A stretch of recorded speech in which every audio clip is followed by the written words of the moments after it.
Bertemu dengan Ibu untuk pembelajaran kali ini di tema 1, Persatuan dalam Perbedaan, subtema 1, Rukun dalam Perbedaan, di pembelajaran ketiga.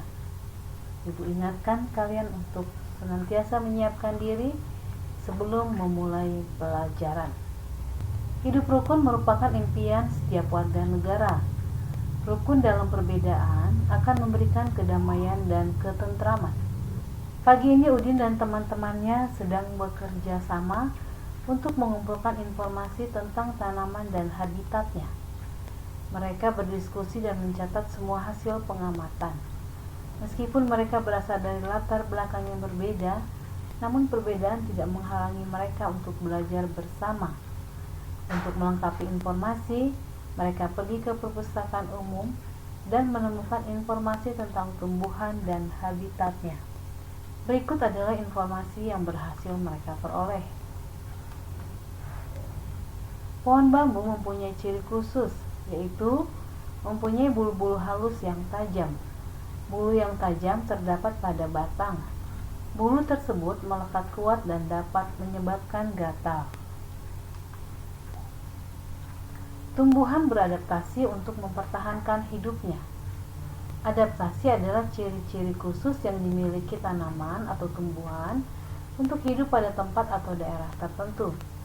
Berdasarkan habitatnya, tumbuhan dibagi menjadi 3 jenis, yaitu hidrofit, higrofit, dan keropit. Nah, apa itu hidrofit? Hidrofit adalah tumbuhan yang sebagian tubuhnya ada di permukaan air. Akarnya berada di air. Kemudian memiliki rongga udara dalam batang atau tangkai daun. Daunnya muncul ke permukaan air. Contohnya, kalian lihat gambar di samping pohon atau tanaman kangkung. Selanjutnya, higrofit. Apa yang dimaksudkan dengan higrofit? Tumbuhan yang hidup di daerah lembab. Tubuhnya terdiri atas bagian-bagian akar, batang, dan daun. Batangnya pada umumnya tidak tampak karena terdapat di dalam tanah. Daunnya yang muda umumnya melingkar atau menggulung. Kalian lihat contohnya di gambar pakis, daun pakis. Pernah kalian melihat daun pakis? Nah, ini merupakan jenis higrofit. Kemudian keropit. Tumbuhan ini hidup di daerah yang kering. Tumbuhan ini memiliki daun tebal, sempit, kadang-kadang berubah bentuk menjadi bentuk duri, sisik, atau bahkan tidak mempunyai daun. Batangnya tebal dan mempunyai jaringan untuk menyimpan air. Akarnya panjang. Nah, kita akan mempelajari adaptasi hidrofit. Adaptasi hidrofit adalah adaptasi yang dilakukan oleh jenis tumbuhan hidrofit, yaitu jenis tanaman yang mampu bertahan hidup dan tinggal di perairan. Jenis tumbuhan yang hidup terapung mendapatkan cadangan makanan melalui unsur hara yang ada dalam perairan. Ciri-ciri tumbuhan hidrofit antara lain: 1. Tumbuhan hidup terapung di atas permukaan air karena tumbuhan memiliki rongga antar sel yang berisi udara agar bisa mengapung, dengan ciri daun lebar dan tangkai daun mengembung yang berisi udara. Contohnya eceng gondok dan kiambang. 2. Tumbuhan hidup terendam dalam air, memiliki dinding sel kuat dan tebal untuk mengurangi tekanan osmosis dalam sel. Contohnya hidrilla dan valisneria. 3. Tumbuhan hidup dengan akar tertanam di dasar air, namun tubuh mengambang di atas permukaan air dengan ciri memiliki rongga udara pada batang dan tangkai daun. Contohnya pada kangkung dan teratai. 4. Tumbuhan yang hidup pada ekosistem pasang surut dengan memiliki perakaran yang kuat sehingga membuat tanaman tidak mudah roboh ketika tertimpa angin atau ombak. Contohnya tanaman bakau. Selanjutnya kita pelajari tentang adaptasi higrofit. Adaptasi higrofit adalah jenis adaptasi tumbuhan yang dilakukan oleh tumbuhan higrofit, yaitu tumbuhan yang hidup di daerah lembab atau daerah hujan tropis. Ciri-ciri tumbuhan higrofit yaitu memiliki daun lebar dan tipis, serta memiliki permukaan daun banyak stomata, sehingga mempercepat transpirasi. Beberapa jenis tanaman yang tergolong kategori adaptasi higrofit seperti tumbuhan paku, tumbuhan kemuning, lumut, daun ungu, dan dedalu. Selanjutnya, adaptasi keropit adalah adaptasi yang dilakukan oleh jenis tumbuhan keropit, yaitu jenis tanaman yang mampu bertahan hidup pada lingkungan tanah kering seperti gurun. Ciri-ciri tumbuhan keropit antara lain: 1. Tanaman memiliki daun sempit dan tebal, serta beberapa jenis diantaranya dapat berubah bentuk menjadi duri dan sisik yang berguna untuk menekan penguapan air dari tubuh tanaman. 2. Permukaan tubuh tanaman tertutup lapisan lilin yang berfungsi untuk mencegah terjadinya transpirasi atau penguapan air secara berlebihan. 3. Bagian batang tumbuhan keropit tebal dan berupa jaringan spon yang berfungsi untuk menyimpan cadangan air. 4. Tumbuhan memiliki ciri akar panjang yang berguna untuk menjangkau tanah secara luas untuk penyerapan air dalam tanah.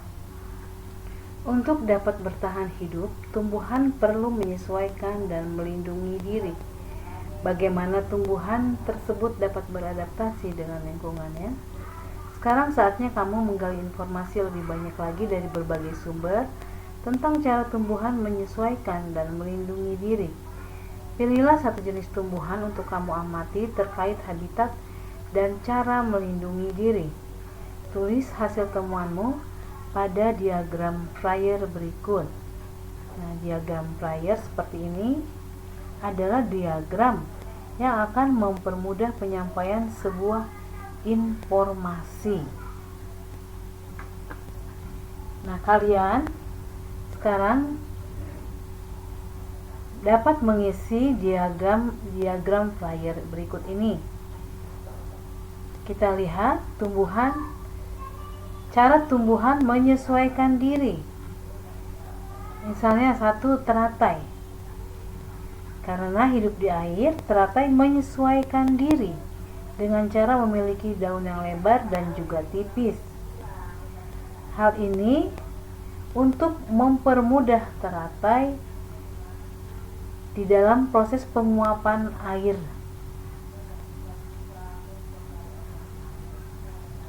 yang memungkinkan teratai untuk bernapas meskipun akar dan batangnya berada di dalam air.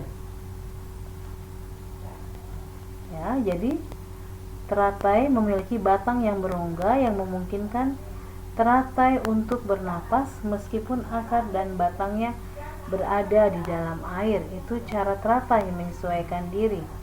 Kemudian contoh lain, pohon jati. Ketika musim kemarau terjadi, pohon jati akan menyesuaikan diri dengan menggugurkan daunnya. Itu proses pohon jati menyesuaikan diri. Kemudian tanaman yang lain yang dengan cara penyesuaian dirinya, kaktus. Kaktus hidup di tempat yang kering. Itu alasan kaktus memiliki daun seperti duri untuk mengurangi penguapan yang terjadi. Kemudian contoh yang lain adalah eceng gondok. Tempat hidup di air membuat eceng gondok memiliki batang yang dapat menggelembung untuk mengapung di atas air. 5. Bakau. Tumbuhan bakau menyesuaikan diri dengan melakukan penyaringan garam yang ada di air. Garam tersebut diserap dan kemudian akan dikeluarkan melalui batang. Tentu kalian sudah pernah melihat pohon bakau, bukan? Di daerah kita ini banyak tanaman bakau. Kemudian yang keenam, pohon cemara. Pohon cemara melakukan adaptasi dengan memiliki daun yang runcing sehingga akan mengurai jumlah penguapan yang terjadi. Kemudian kalian ibu harapkan dapat mengisi diagram Fryer cara tumbuhan melindungi diri. Nah, kalian bisa mengisinya dengan misalnya bunga mawar. Bunga mawar melindungi dirinya dengan mempunyai duri. Ini untuk mencegah dirinya dimangsa oleh hewan pemakan tumbuhan. Kemudian tumbuhan melindungi diri yang lain adalah bambu.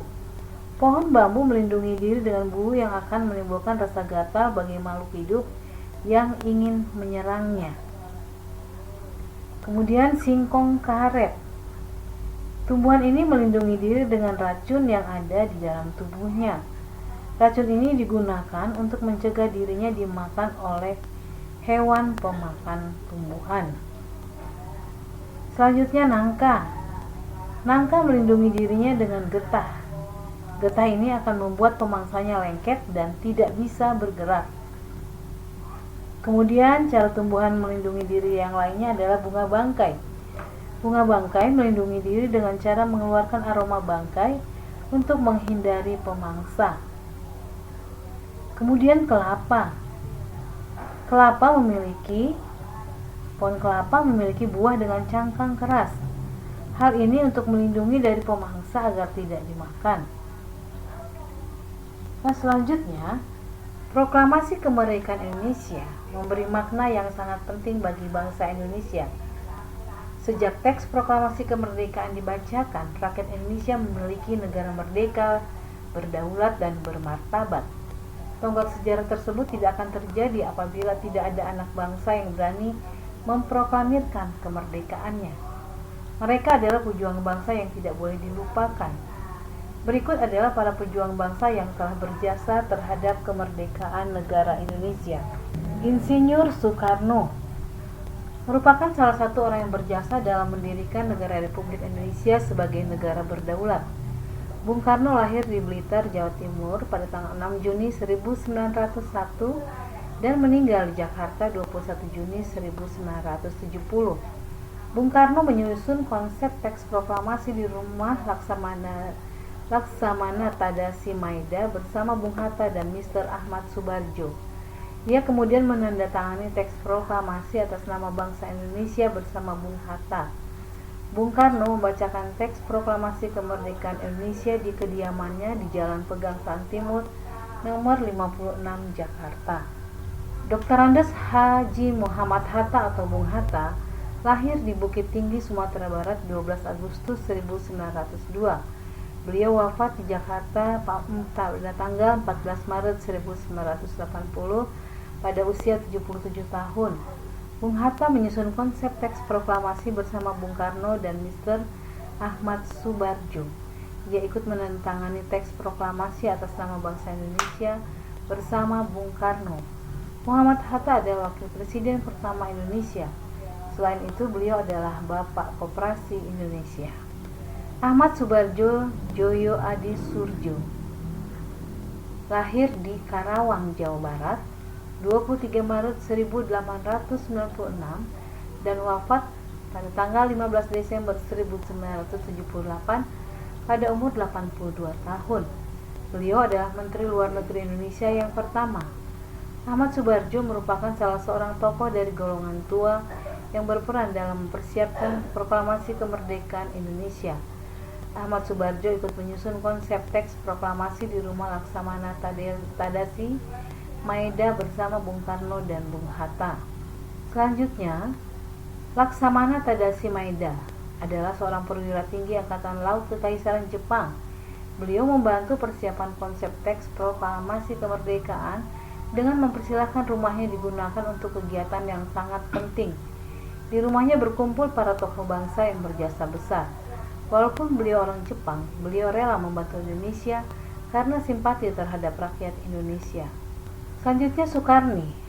Beliau lahir di Blitar, Jawa Timur pada tanggal 14 Juni 1916. Beliau wafat di Jakarta tanggal 7 Mei 1971 pada usia 54 tahun. Nama lengkapnya adalah Soekarni Kartodiwiryo. Soekarni adalah salah seorang tokoh pemuda dan pejuang yang gigih melawan penjajah. Soekarni mengusulkan agar yang menandatangani teks proklamasi adalah Bung Karno dan Bung Hatta atas nama bangsa Indonesia. Fatmawati, bernama asli Fatimah, lahir di Bengkulu pada tahun 1923 dan meninggal dunia di Jakarta pada tahun 1980. Beliau dimakamkan di Taman Makam Pahlawan di Kalibata, Jakarta.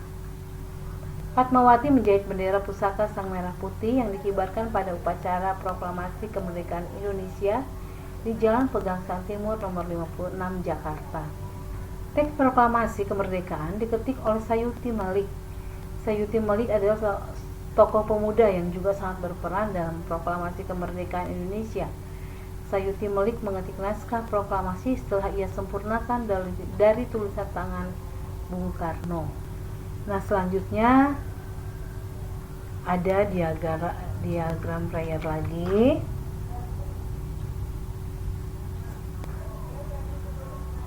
Kalian bisa membuat peta pikir tentang proklamasi kemerdekaan Indonesia. Berdasarkan bacaan tadi, kita bisa membuat peta pikir sebagai berikut. Apa?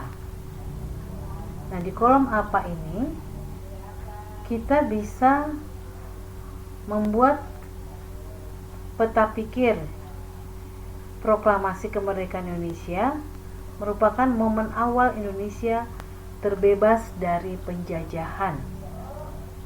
Jadi di sini apa momen awal Indonesia terbebas dari penjajahan? Yaitu proklamasi kemerdekaan Indonesia. Kemudian di kolom mengapa kita harus memproklamasikan kemerdekaan Indonesia? Nah, di situ kita bisa mengisi proklamasi kemerdekaan harus dilakukan agar Indonesia terbebas dari penjajahan yang telah lama menyengsarakan rakyat. Kemudian di kolom siapa yang membacakan teks proklamasi? Maka kita bisa mengisi bahwa proklamasi kemerdekaan dibacakan oleh Insinyur Soekarno.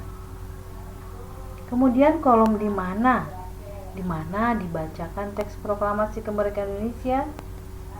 Maka kita bisa mengisi kolomnya proklamasi kemerdekaan dibacakan di kediaman Bung Karno di Jalan Pegangsaan Timur nomor 56. Kemudian kapan dibacakan?